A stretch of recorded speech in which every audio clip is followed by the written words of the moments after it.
Magandang araw po sa inyong lahat, Luzon, Visayas, Mindanao, pati na rin po sa mga kababayan natin mga OFW. Welcome po sa panibagong reaction video dito sa Makapili TV. So ito po si Senate President Chis Escudero na ginawang waiter po ni First Lady Lisa Marcos. Sinasabi niya na pwede daw pong makasuhan si Pangulong Duterte dahil sa mga pag-amin. So yung mga admission of guilt na sinasabi nila, pwede daw pong magamit yung laban kay Pangulong Duterte kung sakasakali daw na may magsasampa po ng kaso kay Pangulong Duterte. So, siyempre, abogado po si Chis Escudero, si Senate President Chis Escudero. Iba-iba rin po yung mga take ng ibang abogado regarding po sa issue na kung saan yung mga sinasabi nga na pag-amin ni Pangulong Duterte doon sa Davao Death Squad, pwede daw pong magamit. At meron din naman nagsasabing malabo raw magamit yung mga sinabing statement ni Pangulong Duterte. So yan po yung pag-uusapan natin ngayon. Kaya kung hindi ka pa nakasubscribe sa Makapili TV, baka pwede pong pakipindot po muna yung subscribe button at the same time, palike na rin po ng video, wala naman pong bayad dyan. Kaya pindot na. So ito, pag-usapan po natin o panoorin po natin itong balita na to kung bakit magkaiba po yung pananaw ng mga abogado. Siyempre, pag sa side po ng mga anti-Duterte, kumbaga, yung pag-amin ni Pangulong Duterte mabigat na. Pero sa side ng mga DDS, hindi yung Davao Death Squad or Duterte Death Squad, mga diehard Duterte supporter, malabo po magamit yung mga sinabi niya kasi meron po tayong sabi nga ng mga abogado na sinasabing hindi po pwedeng gamitin yun dahil nga kumbaga hindi malinaw yung mga pinagsasabi ni Pangulong Duterte. Siyempre, speaking ng mga abogado, si Pangulong Duterte, abogado rin, naging fiscal pa.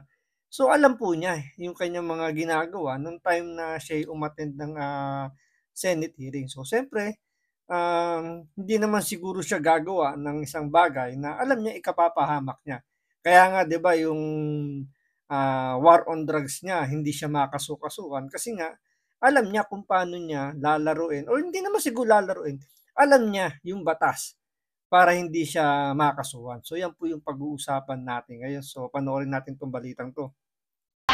Sa ibang balita, binigyang diin ni Senate President Chis Escudero na under oath kaya maaring magamit laban kay dating Pangulong Rodrigo Duterte ang mga inamin niya sa Senado kaugnay ng kanyang drug war.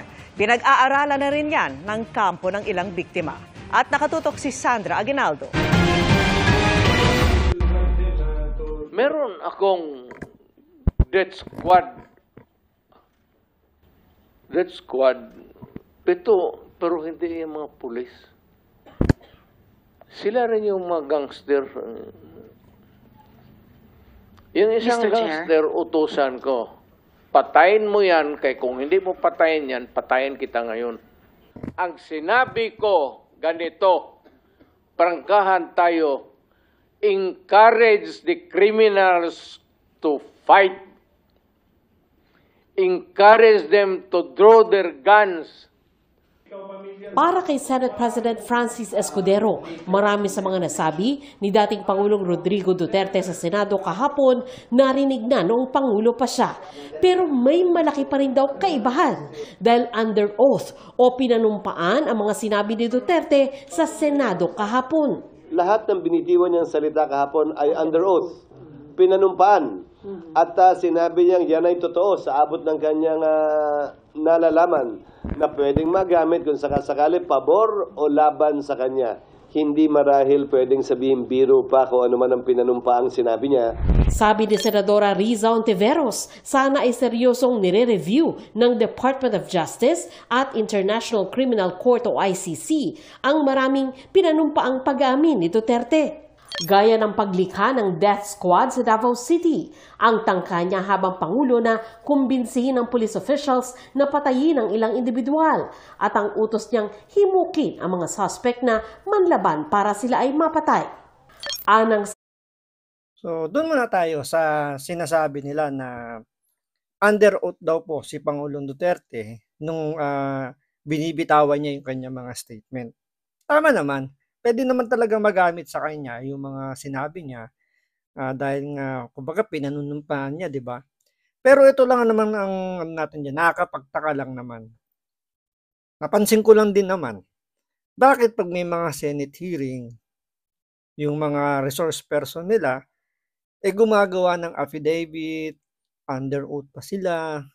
Pero once na yan, inimbestigahan pa ng ibang mag-iimbestiga, tulad ng Quadcom, di ba? So, pansinin nyo, yung mga witnesses or resource person ng Quadcom, yung iba doon galing na sa Senate hearing nung nakalipas na administrasyon, di ba? Galing na doon, so ibig sabihin, under oath sila doon, nag-under oath din sila sa Quadcom. Pero parang hindi naman, hindi siya ganun sabihin mong 100% magagamit mo yung statement niya dahil under oath siya. Kasi nga nagsisinungaling din, di ba? Parang binabawi rin naman nila yung kanilang mga pinagsasabi during nung Senate hearing. Ito regarding to kala Kerwin Espinosa, yung mga ibang resource person pa nila, I think sila si Guban, di ba? Si jail superintendent, basta sa BJMP, si Superintendent Padilla, under oath siya. Tinatanggi niya na una yung sinasabi ng mga inmate na nakausap nga niya si Pangulong Duterte, pero binawi niya.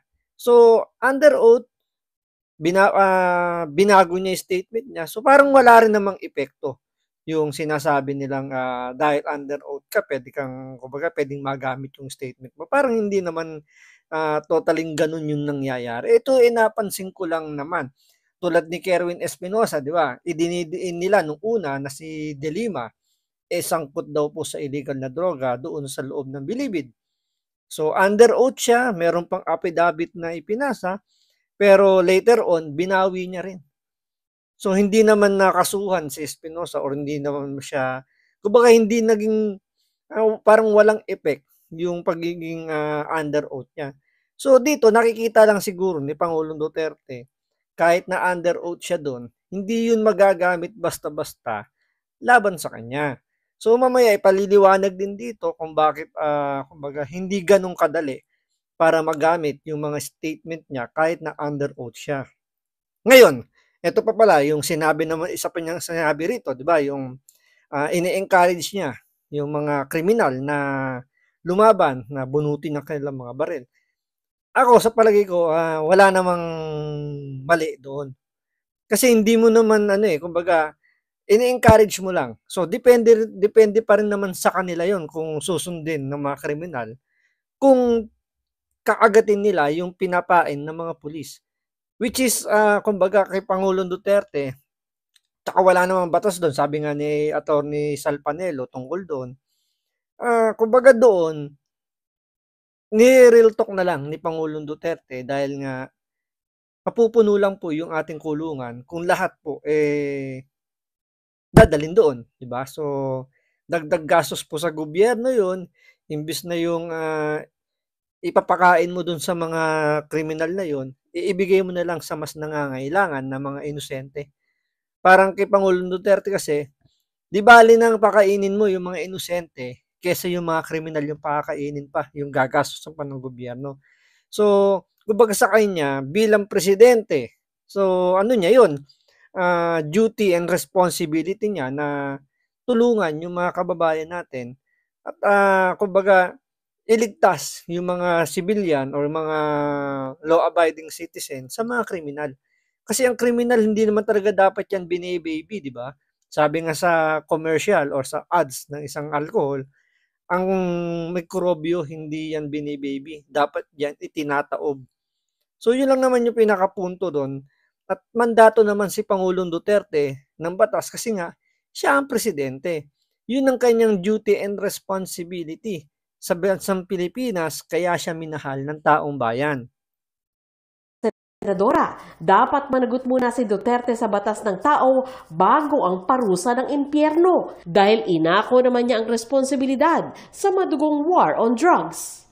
Para naman kay Doon naman, oo, inako niya yung responsibilidad ng war on drugs. Pero doon sa mga, sabihin na nating mga, ano yun, yung operation. Pero yung sabihin mong inaako niya yung mga pinatay o mga chinugi ng mga kriminal, ano yun, kumbaga, labas yun sa usapan kasi hindi naman pulis niya yung gumawa nun.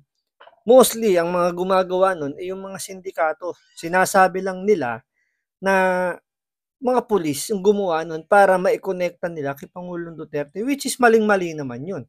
Di ba? So, kumbaga parang,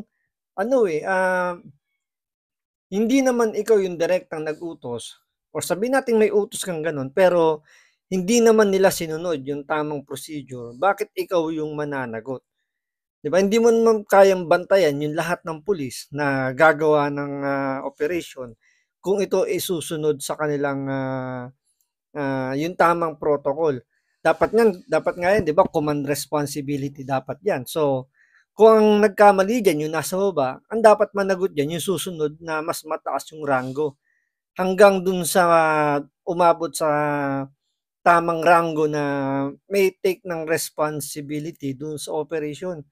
Ang presidente magbibigay lang yan ng order, ang magi-implement diyan yung mga pulis.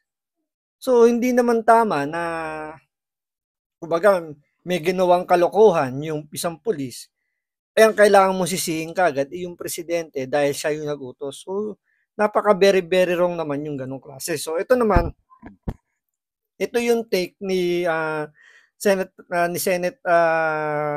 Senator Pimentel tungkol dun sa sinasabing admission of guilt ni Pangulong Duterte.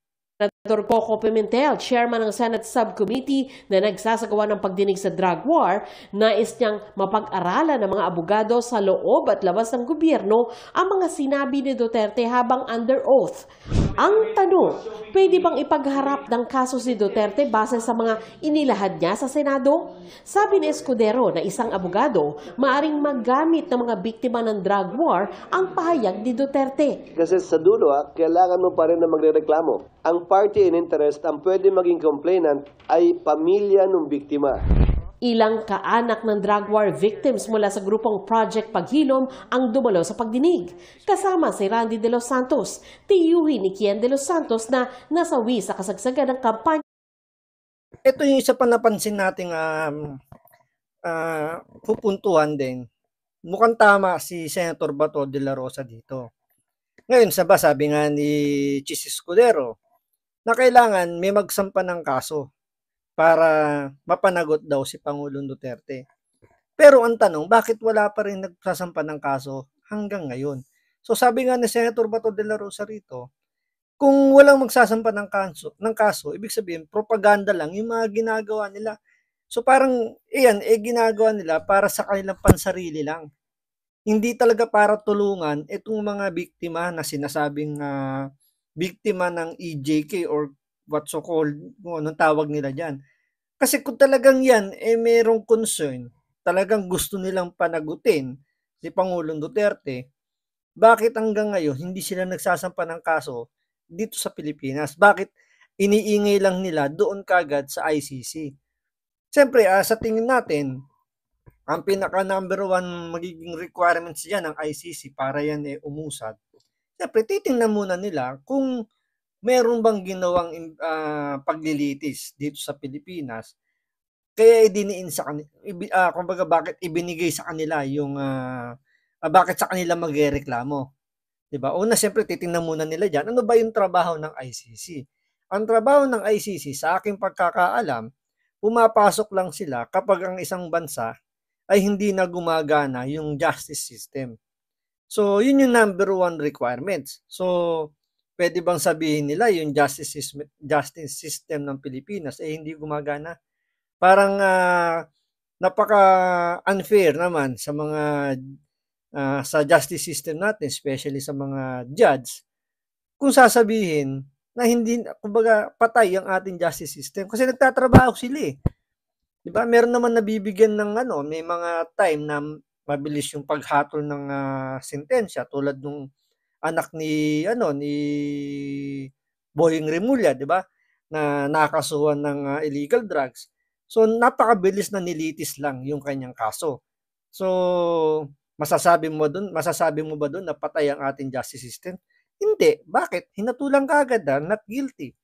Yung kay De Lima, although umabot siya ng 6 na taon or 7 years, still nakuha pa rin niya yung kanyang kumbaga yung kanyang hatol na not guilty. So kaya hindi mo pwedeng sabihin na hindi gumagana yung justice system. So doon pa lang mukhang yung number 1 requirements ng ICC mukhang hindi nila magagamit. Kaya nga parang ginagawa nga nila rito ngayon, parang etong sila Trillanes, pinipressure yung ICC na gumalaw.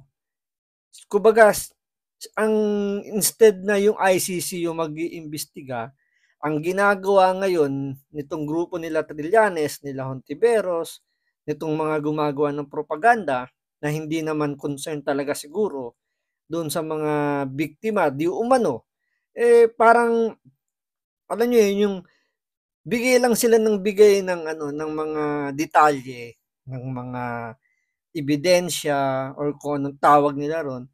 Kumbaga pasa lang sila ng pasa sa ano sa ICC. So yung ICC kung hindi naman interesado dahil nga nakikita siguro nila na hindi kumbaga yung mga requirements kulang-kulang. So paano mo nga naman masusuportahan yung mga alegasyon ninyo? Tulad nung sinasabi nyo na ano yung justice system natin. So parang kailangan nyo munang patunayan na hindi na gumagana yung justice system ng Pilipinas. So, 'di ba? Kumbaga doon pa lang pag ininsist nitong mga nagrereklamo sa ICC na patay po ang ating justice system, maraming magagalit sa kanila. Kaya ang ginagawa nila rito parang binabypass nga nila. So parang lumalabas na talaga rito propaganda. Kasi kung talagang gusto nyo munang talagang umusad yan, umpisahan nyo muna sa bansa natin, magsampa kayo ng kaso ng kay Pangulong Duterte.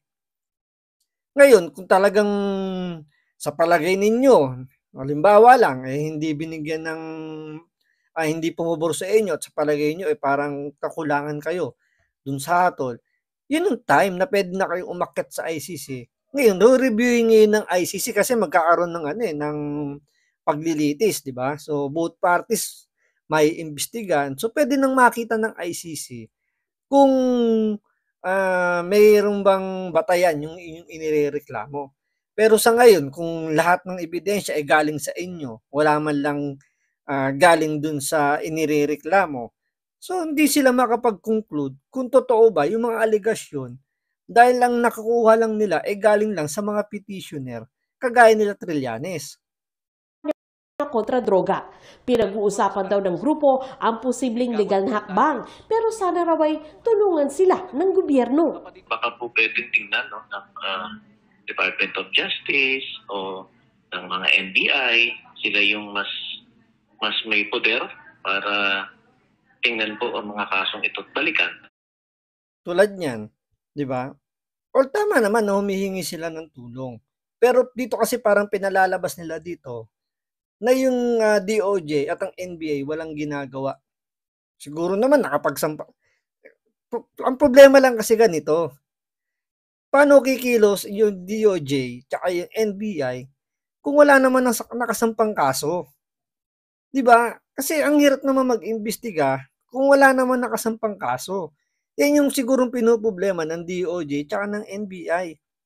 So parang ang lumalabas dito, ibinibigay nila kaagad yung burden sa DOJ tsaka sa NBI. Kumbaga binibigyan sila ng blankong papel na saan sila magsisimula kung wala namang nakasampang kaso. Although meron ng mga lumalabas na yan nga yung mga admission of guilt, pero iba pa rin kasi kung may nagrereklamo, ang tanong bakit wala?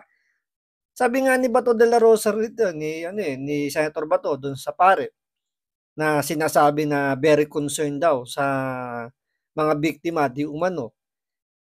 Bakit wala kayong naisasampang kaso hanggang ngayon? So lumalabas ito, propaganda lang ang ginagawa ninyo. So parang ang ano rito, ginagamit nyo lang yung mga sinasabi nyo mga biktima, yung sitwasyon para lang makilala kayo. Hindi talaga yun na, kumbaga wala kayong intention talagang tulungan.